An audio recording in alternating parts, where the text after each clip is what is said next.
በቤተሰቦቹና በህይወቱ መካከል $100 ያለው ሰው ምን ሊያደርግ ይችላል? ይህ ሰው እንጨት ነው የገዛበት፣ ያው ማይናገር ማይጋገር እንጨት። ሚስት ይሄን በሰማሽ ጊዜ እጅግ እሳት ጎርሳ እሳት ለብሳ ብታናግረውም መልስ ሊሰጣት አልቻለም። በዚህም ተናዳ ቤቱን ለቃ ትወጣለች።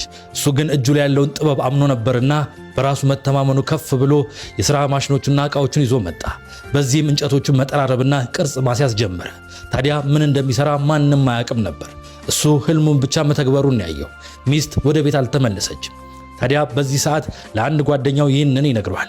ይህን የምሰራው በዚህ አካባቢ የተከበረውን ድራገን ነው ይለዋል። በዚህም ጊዜ ይህ ጓደኛው ለአንድ ባለሀብት ድራገን ሊሰራ እንደሆነ ይነግረዋል። ታዲያ $30,000 እገዛዋለሁ ይላል። በእርግጥ ይህ ባለሀብት ይህንን ሲል የሰውየው ሙያ ተማምኖ እንጂ ማንም መጥቶ ስራውን አላየለትም ነበር። ይህንን ሚስት በሰማሽ ጊዜ ተንደርድራ ወደ ባለቤቷ መጣች። እሱ ምላሹ ግን ለየት ያለ ነበር። አሁን ላውራሽ አልችልም፣ በኋላ እንነጋገራለን ምላሹ